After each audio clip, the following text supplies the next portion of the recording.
Et si je te disais que le seul véritable obstacle entre toi et la vie dont tu rêves, c'est toi-même, mais pas la partie de toi qui rêve grand, qui planifie, qui désire, plutôt celle qui, en silence, se contente du minimum. Crois-le, ta réalité n'est pas façonnée par tes désirs, mais par les standards que tu tolères. Et voici une vérité que peu ont le courage d'entendre. Ta vie ne changera pas tant que tu ne changeras pas ton énergie intérieure. Mais la bonne nouvelle, quand tu oses élever tes standards de l'intérieur vers l'extérieur, le monde n'a pas le choix. Il répond. Reste avec moi jusqu'à la fin, car aujourd'hui nous allons ensemble traverser un portail, en quittant la médiocrité silencieuse pour entrer dans un nouveau niveau de conscience, de foi et de prospérité. Oui, le changement que tu cherches peut commencer dès aujourd'hui, et il commence ici. T'es-tu déjà demandé pourquoi? Même en désirant tellement évoluer, grandir, prospérer, la vie semble rester bloquée, comme si quelque chose d'invisible te ramenait toujours au même point. Peut-être te reconnais-tu dans des cycles répétitifs, des relations qui se reproduisent avec des visages différents, des problèmes financiers qui reviennent sous de nouvelles formes, d'anciennes angoisses qui, malgré tant de tentatives de dépassement, continuent de te visiter. La vérité, c'est que personne ne vit au-dessus des standards qu'il s'impose à lui-même. Peu importe à quel point tu désires une réalité meilleure, si ton inconscient reste prisonnier d'une permission silencieuse de se contenter du minimum, du « ça passe », du « au moins ça », l'univers ne fera que refléter ce niveau vibratoire. Carl Jung disait que le monde extérieur n'est jamais la cause, mais le miroir fidèle de notre monde intérieur. Et cela change tout. Car cela signifie que pour transformer ta vie, tu n'as pas besoin d'attendre la chance, l'aide ou une coïncidence. Tu as simplement besoin de te transformer toi-même. Et je ne parle pas ici de faire plus, de travailler plus, de courir davantage. Je parle de quelque chose de bien plus profond. Élever ta fréquence intérieure. Qu'est-ce que cela signifie concrètement? Cela signifie sortir de la fréquence de la peur, de la survie, du conformisme, pour t'aligner avec la fréquence du courage, de l'abondance et de ta vérité la plus profonde. C'est le moment où tu rediriges ton énergie vitale, ta libido comme disait Jung, de ce qui est superficiel, mesquin ou automatique, vers ce qui a du sens, ce qui t'agrandit, ce qui te reconnecte à celui ou celle que tu es né pour être. Chaque choix que tu fais, chaque décision que tu répètes, chaque habitude qui semble insignifiante mais que tu maintiens jour après jour, tout cela est un message, une déclaration silencieuse que ton inconscient interprète comme un ordre. Voilà ce que je mérite. Et alors, il reproduit cela partout, dans le travail, la santé, l'amour, le compte bancaire. Cela te paraît dur? Peut-être, mais c'est libérateur, car si tu as créé cela, tu peux le transformer. La question est, qu'est-ce qui contrôle tes standards? Ta volonté consciente ou les programmations invisibles que tu portes depuis l'enfance, depuis les générations passées, depuis un monde qui t'a appris à ne pas déranger, à ne pas trop désirer, à ne pas briller plus que les autres? Le chemin que nous commençons maintenant n'est pas linéaire. Il traverse l'ombre. Oui, c'est là que tes standards ont été négociés. Dans les zones obscures de l'âme, là où tu as appris qu'il était dangereux de vouloir trop, qu'il était mal de se distinguer, qu'il était égoïste de prospérer quand d'autres luttent encore. Mais cette ombre peut être éclairée, pas combattue, éclairée. Et c'est dans cette lumière que tes standards peuvent être réécrits. As-tu remarqué comme il est facile d'être séduit par la moyenne, par le presque, par le suffisant? Le monde moderne, avec toute sa vitesse et sa superficialité, nous berce de promesses de confort, de stabilité, de sécurité. Mais tout cela a un prix élevé, l'oubli de qui tu es réellement. Chaque fois que tu acceptes moins que ce que ton âme désire profondément, une partie de toi se tait, et le silence devient une habitude, jusqu'au jour où tu ne te souviens même plus que tu avais une voix. Élever tes standards ne signifie pas te juger davantage, t'exiger plus, te punir plus. Au contraire, cela signifie te respecter davantage. C'est oser dire non à ce qui te diminue, à ce qui te vide, à ce qui ne rend pas hommage à la grandeur de ton existence. C'est dire oui à toi-même, à ton essence, à ce qui t'expanse. Et ce n'est que lorsque tu as le courage de t'exiger plus que la vie peut, enfin, t'offrir plus. Car la vie respecte ceux qui se respectent. L'énergie ne ment pas. Tu peux dire que tu veux plus, mais si tes actions, tes pensées et même tes postures continuent de communiquer la peur, le manque, le doute, l'univers reçoit ce signal. Et il te renvoie encore et encore la même chose. Voilà pourquoi tant de personnes courent après quelque chose qui semble toujours leur échapper. parce que ce qui est émis à l'intérieur est en dissonance avec ce qui est désiré à l'extérieur. Imagine ton âme comme une station émettrice. Si tu es accordé à la désorganisation, à l'auto-sabotage, à l'insécurité, c'est cela que tu attireras. Mais lorsque tu commences à t'aligner avec l'intégrité, la discipline et la clarté, la vibration change. Et le monde change avec elle. Et non, ce n'est pas un mysticisme superficiel, c'est de la psychologie profonde.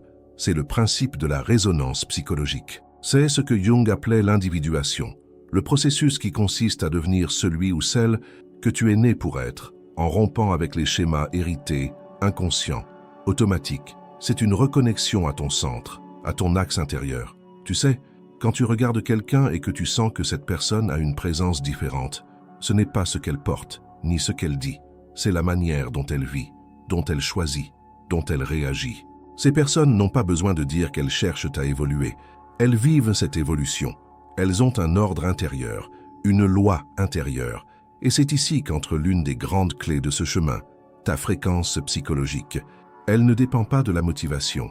Elle ne dépend pas de l'humeur du jour. Elle dépend du niveau d'engagement que tu as envers ce qui est non négociable pour ton âme. Les personnes qui vivent à haute fréquence ne vivent pas dans un effort constant. Elles vivent dans un état de présence, de sens, de direction intérieure. Quand tu es connecté à ton véritable but, tu n'as pas besoin d'être poussé. L'action naît naturellement. Tu veux vivre mieux. Tu veux honorer ta parole. Tu veux être cohérent entre ce que tu penses, ce que tu ressens et ce que tu fais. Et cela change tout. Jung disait que la véritable transformation n'a lieu que lorsque nous regardons notre propre obscurité sans détourner le regard. Et peut-être est-ce maintenant le moment pour toi de te poser cette question avec sincérité. À quelle fréquence est-ce que je vis? La réponse se trouve dans tes habitudes, dans tes engagements envers toi-même, dans ce que tu acceptes comme étant suffisant. Mais laisse-moi te dire une chose, lorsque tu commences réellement à élever ta fréquence, non pas comme une obligation, mais comme un acte d'amour-propre, tu n'as plus besoin de courir après la vie. Parce que la vie commence à courir après toi. Elle ressent, elle répond, et elle récompense. Alors respire profondément maintenant, car ce chemin ne fait que commencer, et tu es prêt à aller plus loin. Avançons ensemble. Il est frappant de constater que, malgré tant de progrès, tant d'outils, tant de possibilités, beaucoup de personnes restent prisonnières de schémas intérieurs dont elles n'ont même pas conscience. Et ce qui est peut-être le plus marquant, c'est que la majorité de ces schémas n'ont jamais été choisis consciemment. Ils ont été absorbés des parents, de l'école, de la société, de la culture. Ils ont été enregistrés dans l'inconscient comme on grave un disque, silencieusement par répétition, sans autorisation explicite. Et avec le temps, nous cessons de questionner. Nous passons en mode automatique. Et au fond, nous finissons par croire que c'est comme ça. Mais non, ce n'est pas comme ça. La moyenne n'est pas naturelle. Le conformisme n'est pas naturel. L'apathie n'est pas normale. L'être humain est né pour grandir, évoluer, se transformer.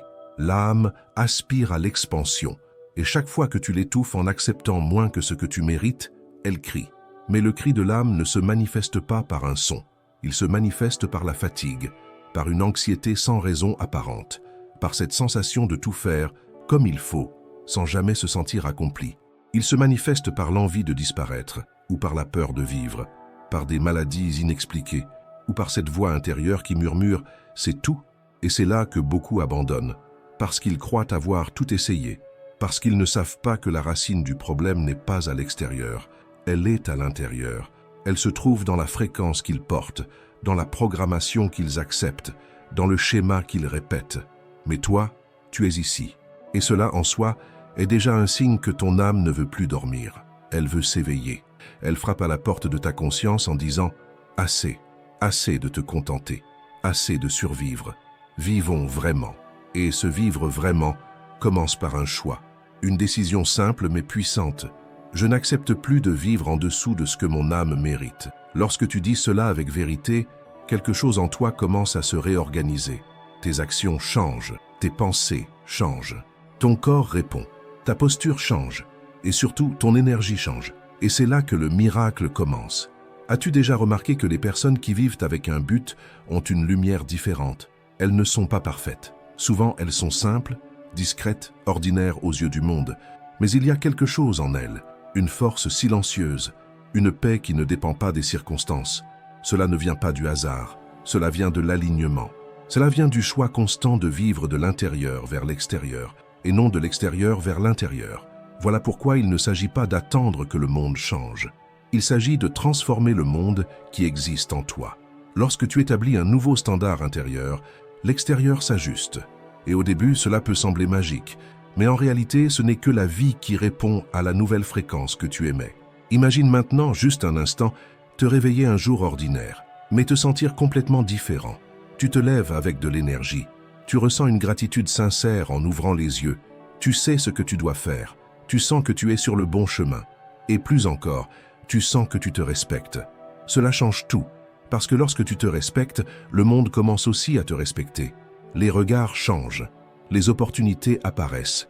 Les coïncidences se multiplient. Le temps semble coopérer. Et même si les problèmes continuent d'exister, car la vie est faite de défis, tu ne t'y noies plus. Tu grandis avec eux. Mais attention, cela n'arrive pas par magie. Cela arrive par standard. Cela arrive lorsque tu commences à agir en cohérence avec ce que tu dis vouloir. Et c'est ici qu'intervient un point crucial. Beaucoup disent vouloir prospérer, mais continuent à se saboter. Ils veulent un nouveau travail, mais procrastinent. Ils veulent la santé, mais ne prennent pas soin de leur corps. Ils veulent un amour vrai, mais ne se positionnent pas avec vérité. Et cela crée un fossé entre ce qui est désiré et ce qui est vécu. Ce fossé s'appelle l'incohérence. Et l'incohérence draine ton énergie vitale. Elle t'épuise. Elle donne l'impression que, malgré tous les efforts, rien ne coule de source. Mais il existe une issue, et elle ne se trouve pas à l'extérieur. Elle commence par honorer ta propre parole, par faire de l'engagement envers toi-même ta priorité absolue, par dire « si j'ai dit que je le ferai, je le ferai », non par rigidité, non par orgueil, mais par respect de soi. Car chaque fois que tu romps une promesse faite à toi-même, tu envoies à ton inconscient ce message « je ne suis pas digne de confiance ». Et l'inconscient enregistre, et il agit ensuite à partir de cette croyance. Cela affecte ton estime de toi, ta confiance, ta vision de l'avenir. C'est pour cela que bien souvent, nous savons ce que nous devons faire, mais nous n'y arrivons pas. Maintenant, imagine l'inverse. Imagine que chaque jour, tu commences à tenir de petits engagements envers toi-même, te lever à l'heure, manger avec plus de conscience, étudier, prier, méditer, te reposer avec intention, exprimer ce que tu ressens, poser des limites. Tu ne verras peut-être pas de grands changements immédiatement, mais peu à peu, ton énergie s'élève. Et quand l'énergie s'élève, les portes s'ouvrent, non parce que le monde a changé, mais parce que toi, tu as changé. Et cela change tout. Carl Jung disait qu'il n'y a pas d'éveil de la conscience sans douleur, car regarder en soi et reconnaître ses propres ombres demande du courage. Mais c'est précisément ce regard sincère qui libère, qui éclaire, qui transforme. Alors, arrête-toi maintenant un instant et pose-toi cette question. Quels standards ai-je tolérés dans ma vie qui sont en dessous de ce que mon âme désire réellement? Ne juge pas, observe simplement et décide avec calme et fermeté quel sera ton nouveau standard. Même si personne ne le voit, même si personne n'applaudit, même si personne ne comprend, tu n'es pas ici pour plaire au monde. Tu es ici pour honorer ton existence. Et l'existence veut que tu grandisses, que tu brilles, que tu prospères. Crois-le, lorsque tu commences à vivre comme quelqu'un qui mérite le meilleur de la vie, le meilleur de la vie commence à te trouver. Si ce contenu touche ton cœur d'une manière ou d'une autre, je t'invite maintenant à faire 3 choses simples qui peuvent transformer la manière dont ce message atteint d'autres personnes. Aime cette vidéo afin que davantage de personnes puissent recevoir cette vérité. Abonne-toi à la chaîne si ce n'est pas encore fait, car nous avons encore beaucoup de chemin à parcourir ensemble dans cette traversée. Et laisse dans les commentaires la phrase « Je me respecte et ma vie s'élève ». Cette affirmation positive est le premier pas pour ancrer par les mots et par l'action ton nouveau standard de vie. On se retrouve dans la prochaine partie. Et c'est ici, à ce moment précis du chemin, que nous commençons à comprendre plus profondément la force invisible qui gouverne tant de nos comportements. L'ombre, cette part de nous que nous ne voulons pas regarder, que nous glissons sous le tapis, qui se déguise en bonnes intentions, mais qui en réalité nous tire vers le bas, loin de la vie que notre âme désire vivre. Et ce qu'il y a de plus surprenant, c'est que l'ombre ne se présente pas toujours sous forme de sabotage évident. La plupart du temps, elle apparaît avec des arguments qui semblent logiques, parfois même bienveillants. Tu mérites de te reposer aujourd'hui. Encore 5 petites minutes. Tout le monde fait ça, Tu vas bien, inutile de trop te forcer. Ces petits murmures érodent, goutte après goutte, notre discipline, notre volonté, notre feu intérieur. Et quand nous nous en rendons compte, nous ne croyons plus à notre propre parole. Nous ne faisons plus confiance à nos promesses. La discipline qui semblait solide devient une suggestion. Le standard élevé se transforme en exception, et la vie recommence à tourner en rond, répétant des leçons non apprises. Carl Jung ne voyait pas l'ombre comme quelque chose à combattre, mais comme quelque chose à intégrer. L'ombre fait partie de nous. Elle porte nos impulsions, nos peurs, nos désirs les plus primitifs. Mais elle détient aussi la clé de notre pouvoir. Car ce n'est que lorsque nous reconnaissons l'ombre, lorsque nous avons le courage de la regarder dans les yeux, que nous pouvons cesser d'en faire une ennemie et la transformer en alliée.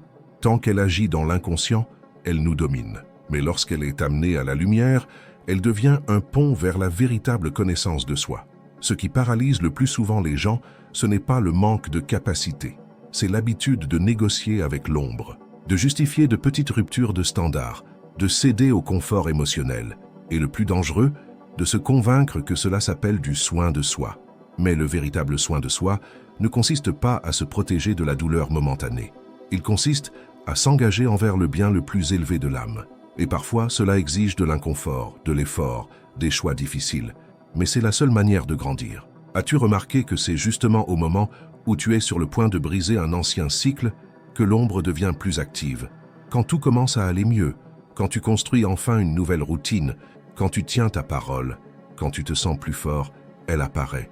Et elle commence à argumenter, à négocier, à semer des doutes subtils. Tu ne vas pas trop vite? Peut-être que tu t'exiges trop. Vas-y doucement, inutile de te forcer autant. Le danger n'est pas dans la pause, il est dans la reddition déguisée en gentillesse. L'ombre sait exactement quel argument utiliser pour te convaincre de reculer, et presque toujours, elle utilise le langage d'un amour de soi mal compris. Mais au fond, tu le ressens. Tu ressens quand tu te trahis. Même si personne ne le voit, même si tout semble correct à l'extérieur, l'âme le sait. Et cette sensation subtile d'aller contre toi-même est ce qui draine le plus ta force vitale. Car il n'y a pas de plus grande énergie que celle de vivre en cohérence avec sa propre vérité. Et il n'y a pas de plus grande fatigue que de vivre en dissonance avec elle. Lorsque cette dissonance devient chronique, nous entrons dans une zone d'auto-illusion encore plus dangereuse, celle du savoir non appliqué.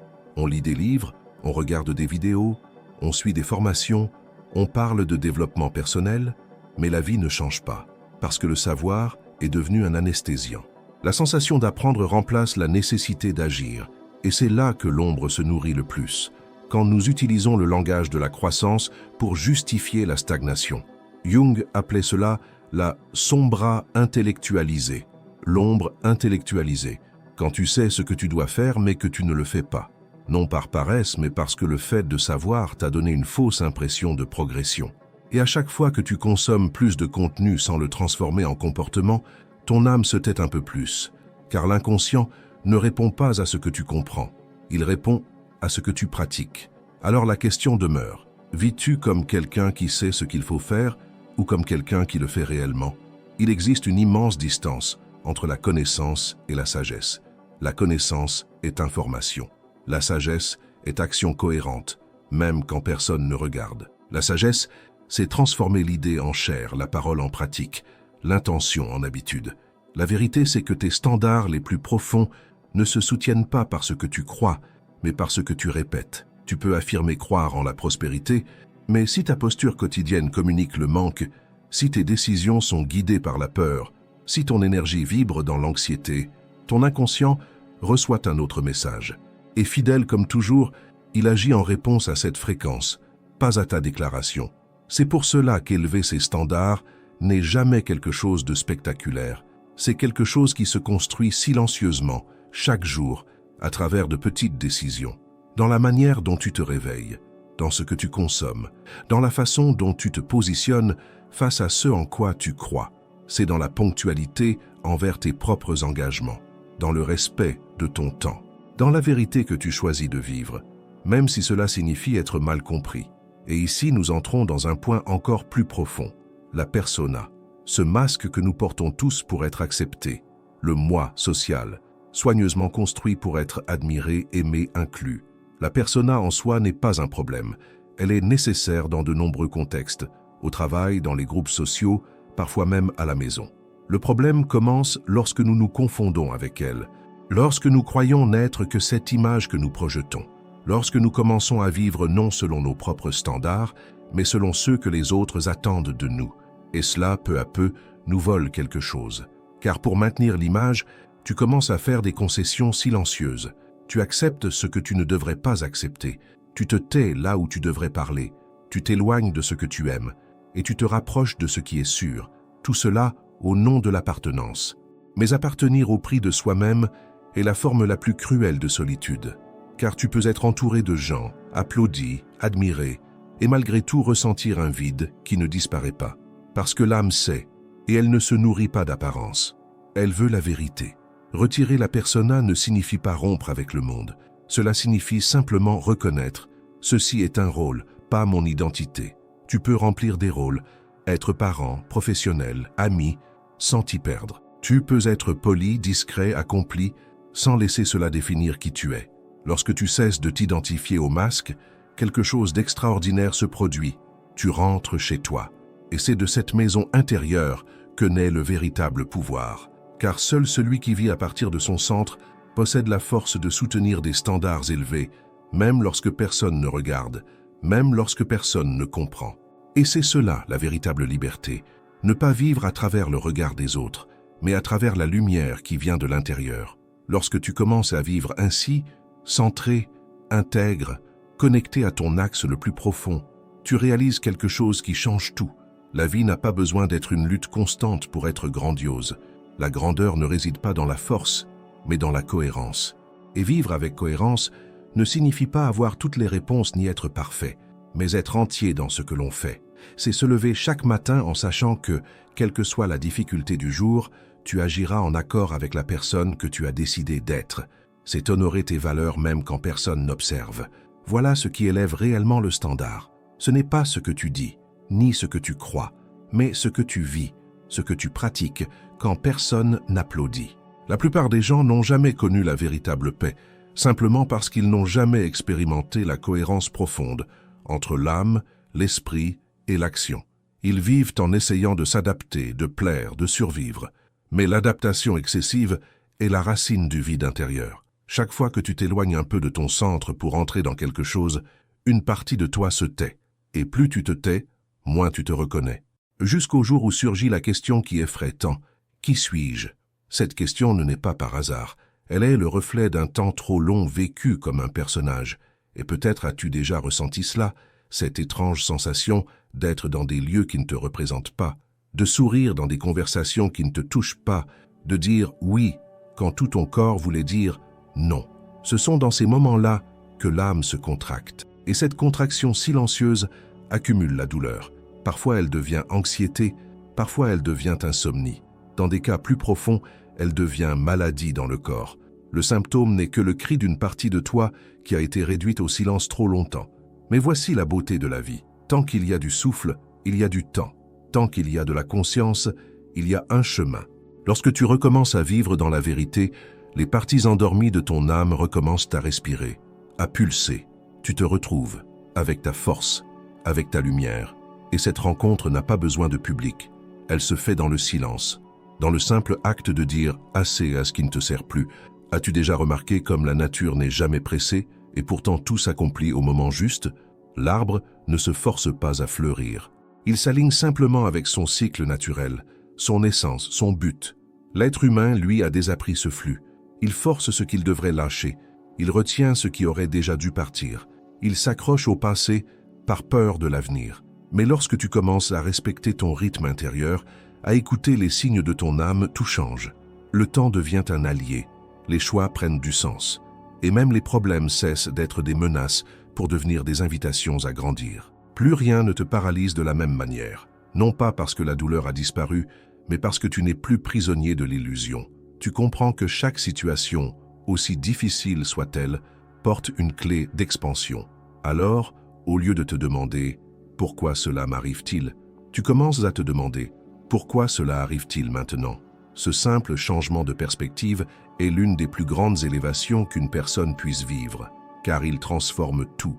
Tu quittes la position de victime pour entrer dans celle de créateur. Et lorsque tu assumes cette responsabilité, les standards se transforment, car les créateurs ne vivent pas en réaction, ils vivent en choix, ils n'acceptent pas n'importe quoi, ils savent que ce qu'ils tolèrent se multiplie. C'est pour cela qu'ils élèvent à leurs standards, non par vanité, mais par respect pour leur propre existence. Élever ces standards, ce n'est pas devenir arrogant ou intolérant, c'est devenir plus honnête. C'est arrêter de se tromper soi-même, cesser de se justifier, cesser de s'acharner dans ce qui ne sert clairement plus. C'est avoir le courage de faire des choix difficiles, parce que tu sais ce dont ton âme a besoin. C'est dire non à ce qui vibre en dessous de ta nouvelle conscience. C'est nettoyer les relations qui t'empoisonnent, lâcher les habitudes qui te sabotent et rompre avec la version de toi qui ne vibre plus au même niveau que celle que tu es en train de devenir. Cela peut faire mal, cela peut provoquer des pertes, cela peut ébranler des structures, mais cela peut aussi libérer. Et la liberté, mon ami, est le bien le plus précieux qui soit. Car ce n'est qu'avec une liberté véritable que l'âme peut s'exprimer dans toute sa plénitude. Et une âme libre attire une vie abondante. Et voici une autre vérité que la plupart ne comprennent pas. Ce n'est pas l'abondance qui apporte la liberté. C'est la liberté qui attire l'abondance. L'abondance n'est pas seulement l'argent, les biens, les réussites. C'est une énergie qui circule. C'est une présence qui déborde. C'est un amour qui n'étouffe pas. L'abondance est le résultat naturel d'une âme qui avance vers sa vérité sans peur. La majorité des gens veulent prospérer, mais continuent à se cacher. Ils veulent l'abondance, mais vivent dans la peur. Ils veulent l'accomplissement, mais évitent leur propre transformation. Il n'existe aucun miracle extérieur capable de fonctionner tant que la racine intérieure est malade. Et la guérison commence par un acte simple, mais courageux. S'arrêter et regarder. Regarder avec sincérité en soi-même et se demander « Qu'est-ce qui en moi vit encore selon l'ancien standard ?» Puis avoir le courage de commencer à changer, un geste à la fois, une nouvelle habitude à la fois, un nouveau choix à la fois. Car tu n'as pas besoin de tout changer du jour au lendemain. Mais tu dois commencer à agir comme quelqu'un qui mérite davantage, comme quelqu'un qui est déjà ce qu'il désire devenir. Et cela se construit comme un escalier. Chaque action alignée avec ton nouveau standard est une marche. Et marche après marche, tu montes, non par magie, mais par intégrité. Te souviens-tu de cette sensation de vide qui t'envahit parfois en milieu d'après-midi ou le soir? Cette impression de manque de sens qui apparaît même quand tout semble aller bien. Elle surgit précisément lorsque ton âme sent qu'elle est ignorée. Tu n'as pas besoin d'avoir toutes les réponses, mais tu dois au minimum écouter cet appel. Cesser de faire semblant que tout va bien quand ce n'est pas le cas. Cesser de vivre en pilote automatique. Cesser de survivre. Car tu mérites de vivre pleinement. Non comme une copie de ce que les autres attendent de toi, mais comme l'expression la plus pure de ton essence. Et cela demande du courage. Le courage de déplaire. Le courage de lâcher prise. Le courage de changer. Mais cela apporte aussi quelque chose que rien au monde ne peut remplacer. La paix intérieure. Cette paix qui vient du fait de savoir que tu es sur le bon chemin, que malgré les défis, tu es entier, que malgré les imperfections, tu es vrai. Et cette paix vaut plus que toute approbation, que tout confort passager, que toute reconnaissance extérieure, parce qu'elle est à toi, née de l'engagement silencieux envers la personne que tu as choisi d'être. Tu n'es pas arrivé ici par hasard. Quelque chose en toi sait que le moment est venu, le moment de te mettre en priorité, le moment de cesser de repousser ce que ton âme te demande depuis si longtemps, le moment de te lever, de te positionner, de te respecter. Et lorsque tu fais cela, lorsque tu élèves tes standards à ce niveau, la vie ne te traite plus comme avant, parce que tu n'es plus la même personne. Tu ne vis plus pour la validation, tu vis pour la mission. Tu ne négocies plus avec l'ombre, tu dialogues avec ta lumière, tu ne mendies plus l'amour. Tu émets tellement d'amour propre que tu attires des connexions qui élèvent. Tu deviens un point de transformation dans le monde. Et silencieusement, avec la fermeté de celui qui se connaît et la sérénité de celui qui se respecte, tu commences à irradier une nouvelle vibration. Et le monde, inévitablement, répond. Parce que la vie respecte toujours ceux qui se respectent. Tu n'as pas besoin de crier pour prouver quoi que ce soit. Ta fréquence parle déjà pour toi. Et elle dit « Je m'élève » parce que je suis plus que ce que l'on m'a appris à accepter.